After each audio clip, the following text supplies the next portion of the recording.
Welcome to the DCTV News at Noon program. I'm Kelsey Kiesling. And I'm Kendra Cook. Dolores County Broadcasting Network is the producer of DCTV with support from the Southwest Colorado TV Translator Association.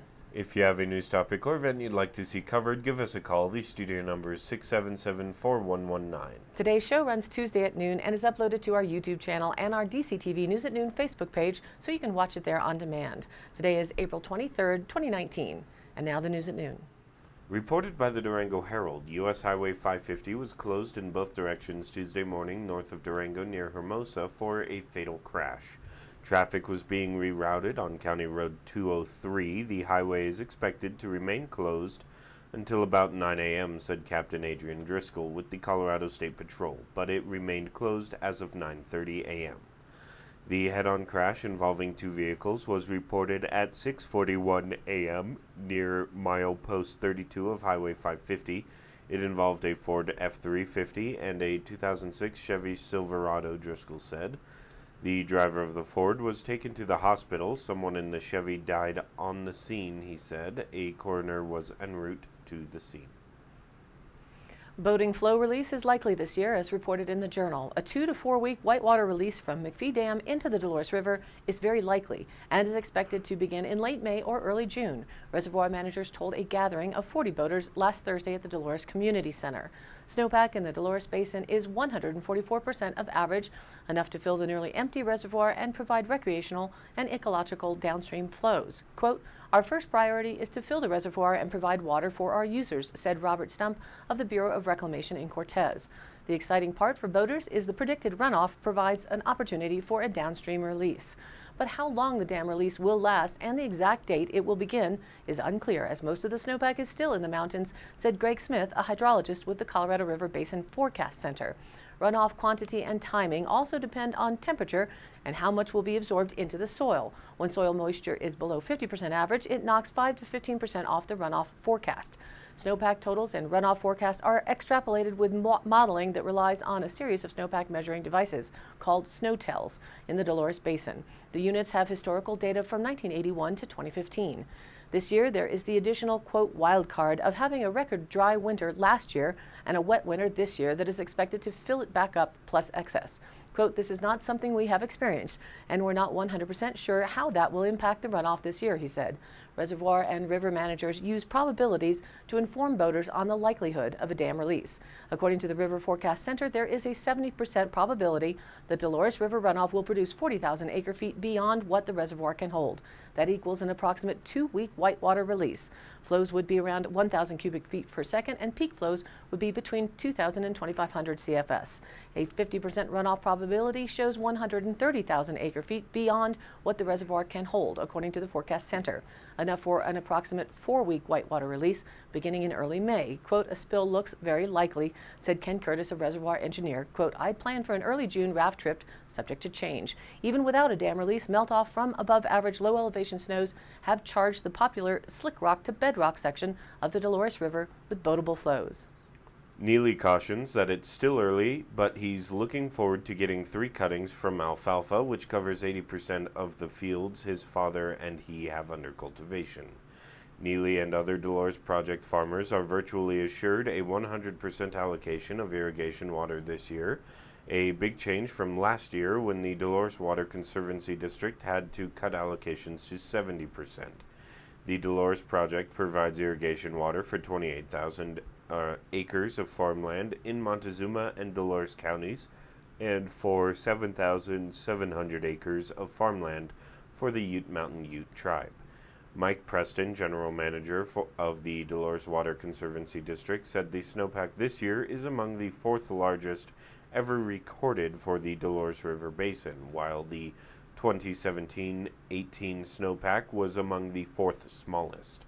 This season, water is expected to be so plentiful, Preston said, that the Conservancy District will likely be able to create water pools which allow farmers to purchase additional irrigation water above their allocations. An additional purchase of water will likely cost about $42 an acre foot, he said. Preston said with good management, water is likely to be available through early October.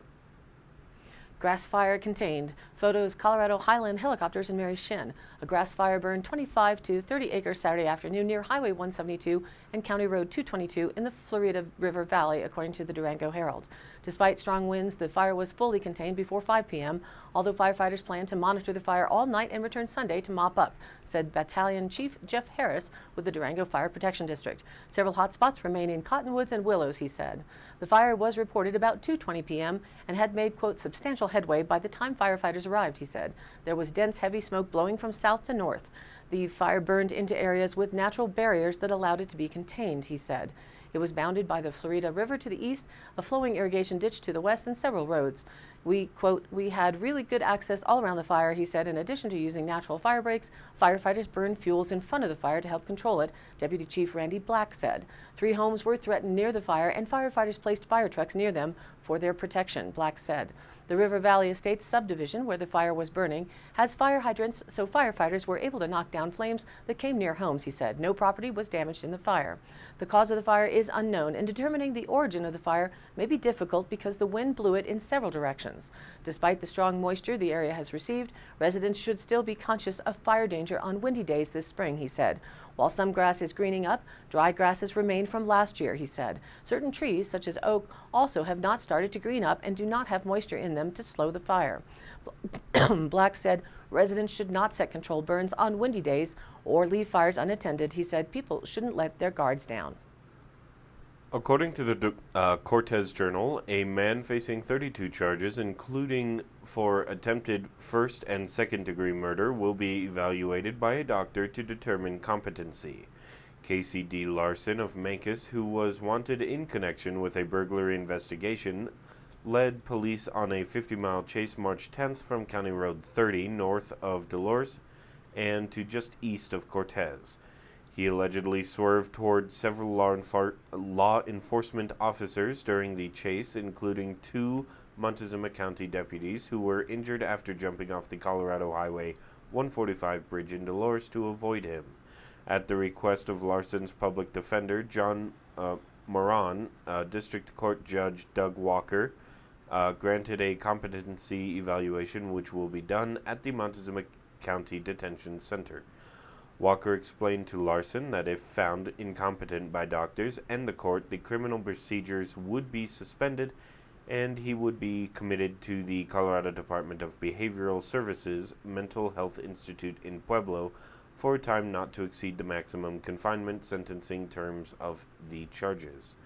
If found competent, the court proceedings on his case would resume. Larson has the right to seek his own expert on the question of his competency in addition to the court-appointed doctor. He also has the right to an evidential hearing to contest conclusions of the competency evaluator. During commitment for incompetency, Larson can request a hearing to determine whether he is competent, and if it is determined competency has been restored, criminal procedures will resume. Larson is being held on a $1 million bond for alleged criminal acts during the high-speed chase. Moran previously told the court that Larson is a military veteran with a history of mental illness. The defense is working with Veterans Affairs on his history. And now let's take a look at the weather. So here's the DCTV 5-day local outlook. Today, a 40% chance of scattered showers with thunderstorms is also possible in the afternoon. Mostly cloudy with a high near 56 degrees, northeast winds 5 to 10 miles an hour. Tonight, the chance drops a bit to 30% for scattered showers and thunderstorms mainly before 7 p.m., partly cloudy with a low around 40. South-southeast winds 5 to 10 miles an hour. Then Wednesday, sunny with a high near 68 degrees. East-northeast winds 5 to 10 miles an hour. Wednesday night, mostly clear with a low around 42. North-northeast winds continue light at 5 to 10 miles an hour. And Thursday, sunny with a high near 73 degrees. Still breezy north-northeast winds 5 to 10 miles an hour. And Thursday night, partly cloudy with a low around 46. Friday, a slight chance of showers comes in with thunderstorms also possible in the afternoon. Mostly sunny with a high near 73 degrees. It's a slim chance right now at just 20%. And Friday night, a slight chance of showers and thunderstorms continues before midnight, partly cloudy with a low around 45. And a beautiful weekend is setting up with Saturday sunny with a high near 72. Saturday night, partly cloudy with a low around 46. Sunday, mostly sunny with a high near 72. And Sunday night, partly cloudy with a low around 44. And now back to the news. From the Cortez Journal, responses to foreclosure actions against 3 properties associated with a suspected illegal marijuana growing operation in Montezuma County have been extended into mid-June. The 3 properties are the Ocean Pearl restaurant on Main Street in Cortez, home on South Chestnut Street in Cortez, and a farm on Montezuma County Road V in Lewis. Mike McLaughlin, who represents Gi Wu, who operates Ocean Pearl and has power of attorney over all 3 properties, said forfeiture of the farm, 21875 Road V, is being sought by the U.S. Attorney's Office. He said he is negotiating with the U.S. Attorney's Office on forfeiture of the house on 316 South Chestnut Street. However, he said the Ocean Pearl restaurant, 300 East Main Street, is not under threat of federal forfeiture. In addition, McLaughlin said the restaurant and the house are current on mortgage payments, only the farm is not current on its mortgage, he said. A response to the foreclosure actions has been extended until June 18th, he said. It was a busy weekend for the Durango Police Department, as reported in the Durango Herald with file photos. An officer was bitten in an altercation. Another officer got into a wrestling match with a fleeing suspect, and a driverless car crossed U.S. Highway 160 west and struck a light pole. Around 3 p.m. Saturday, Durango police received a report of a woman causing disturbance at the Adobe Inn at 2178 Main Avenue. Commander Reeder Warfield said the woman was fighting with the motel clerk and threw hot coffee on him, burning his face and eyes. The woman, identified as Leila Sandoval, age 19, of Durango, also was throwing items around the motel lobby and broke a countertop. She did quite a bit of damage at the hotel, Warfield said. When police arrived, Sandoval did not cooperate, Warfield said, and officers had to struggle with her to get her into custody. As a Durango police officer was placing Sandoval into the back seat of a patrol car, she bit down on the officer's arm on the inner part of his elbow. The officer went to Mercy Regional Medical Center out of precaution, Warfield said. Sandoval was charged with second-degree assault on a peace officer, as well as third-degree assault for throwing coffee on the hotel clerk. She was also charged with resisting arrest, criminal mischief, and violation of a protection order. Authorities suspect alcohol played a major role in the incident, but they are unsure what else may have prompted Sandoval to cause the disturbance. Around 8 p.m. Saturday, a male suspect with known warrants was spotted near Affordable Automotive, near 113 East Animas Road, County Road 250, by Bread and Star Liquors. When the man, identified as Mashunte Jackson, age 38, of Durango, was approached by an officer, he initially was cooperative. However, during the conversation, Jackson got up and ran. The officer caught up with him, and the two started wrestling until other units arrived to help. The officer suffered superficial cuts and scrapes, but did not have to go to the hospital, Warfield said. Jackson was charged with unlawful possession of a controlled substance after officers found methamphetamine on him. He was also charged with resisting arrest and with being a felon in possession of a weapon. Warfield did not immediately know what warrants were out for Jackson. Quote, "It's just a reminder that officers are always at risk of injury," Warfield said of the two incidents. Then around 7 p.m. Sunday, a car parked at the Giant gas station on Highway 160 West rolled across all lanes of traffic and hit a light pole on the other side of the road, knocking it over. Warfield said the driver failed to put the emergency brake on the car, causing the vehicle to roll. She said it did not appear the man was ticketed. No one was injured in that incident, she said.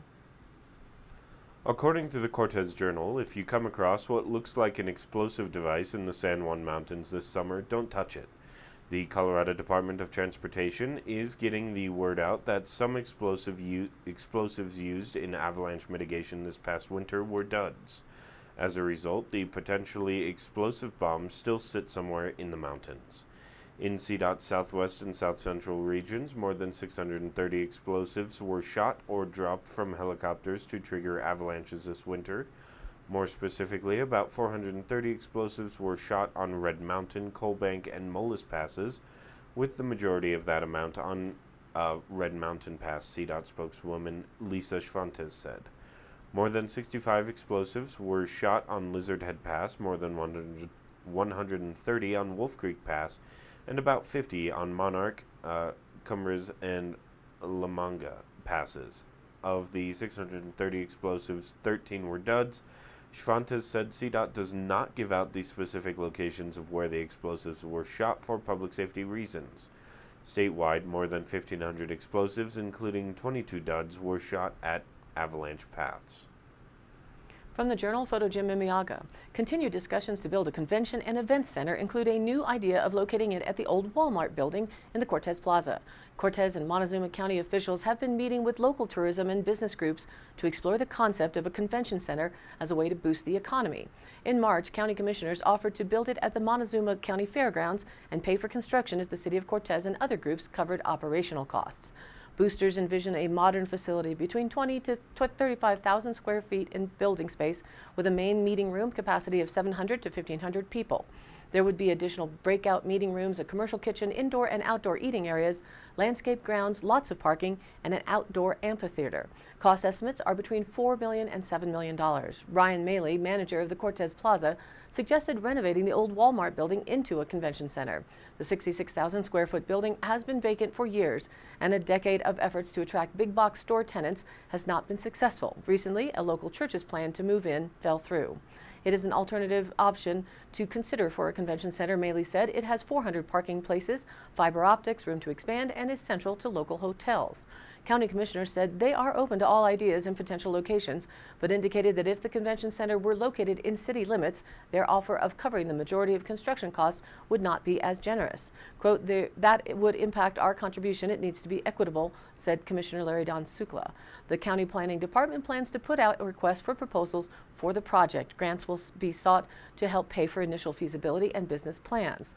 An informal 5-question survey on the convention center idea generated 529 mostly positive responses, said Brian Bartlett, manager of the Baymont Inn. Hotel guests and attendees at the Home and Garden Show were asked about possible and benefits of a convention center and events and food at the center and whether they would support increasing the lodger's tax to help fund the center. Survey responders put concerts and gun and knife shows at the top of their list. As to the benefits, 420 respondents said there would be a benefit to the community and 18 said there would not be. On increasing the lodger's tax, 405 were okay with it and 61 were not. American food should be served, said 308 respondents. Navajo tacos were a close second. More comprehensive surveys are needed to reach the wider community and gauge support, officials said.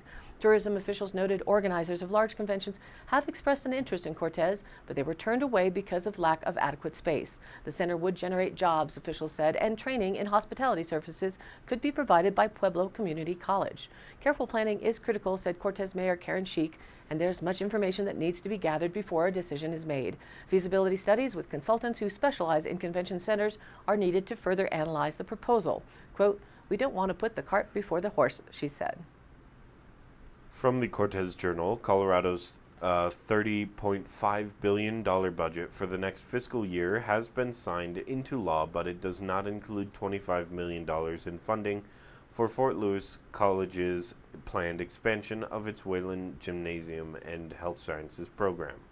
Although legislators had cut funding in March for the project, among the most expensive on the list of state capital development projects, FLC officials remained hopeful that Wayland could be squeezed into the budget before it hit Governor Jared Polis's desk last week. But weeks of negotiations have changed nothing for FLC, which must renew its attempts to secure state funding next year.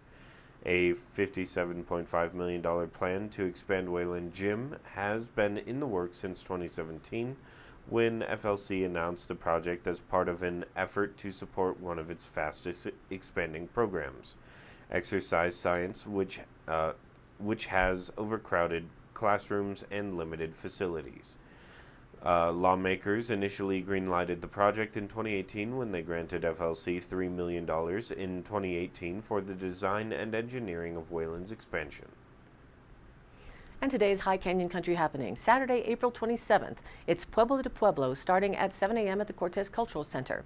The Pueblo to Pueblo Run and Bike is the first major race event of the year in the Four Corners with 3 courses, a 5K fun run, a half marathon, and a 29-mile bike ride.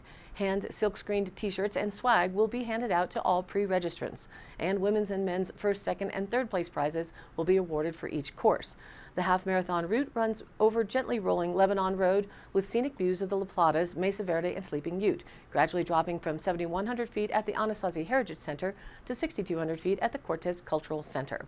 The 5K route passes through historic Montezuma Avenue and around Parque de Vida and is relatively flat. The 29-mile ride stays on paved highways and forms a loop from Cortez to the Anasazi Heritage Center and back, rising and descending 934 feet. April 27th is also the 6th annual Spring Hoedown at the Mancos Opera House. The Montezuma School to Farm project is turning 10 this year. What better way to celebrate than at their 6th annual Hoedown? We love this community and are so grateful to have been a part of your lives this past decade, they say. It runs from 5 p.m. to 11 p.m. Live music will be provided by the $6 String Band and the Afro Beatniks, so bring your dancing shoes. Food is available from the 4 Dope Gringos, and beer and wine will also be available. They'll also be hosting a Silent Anna live auction with some awesome items. On top of all that, there will be a costume contest for the king and queen of the Hoedown, so dress up for your best Western wear outfit or in whatever Hoedown outfit suits your fancy. You won't want to miss this community event for the whole family. And locally, this Saturday, the 27th, a reminder that the 2nd annual Nonprofit Summit in Dove Creek will be held from 10 a.m. to noon at the Public Service Center. We'll have more information on that local event on tomorrow's broadcast. And all the happenings are posted on our DCTV News at Noon Facebook page, along with the YouTube replays, weather, original stories, and local posts.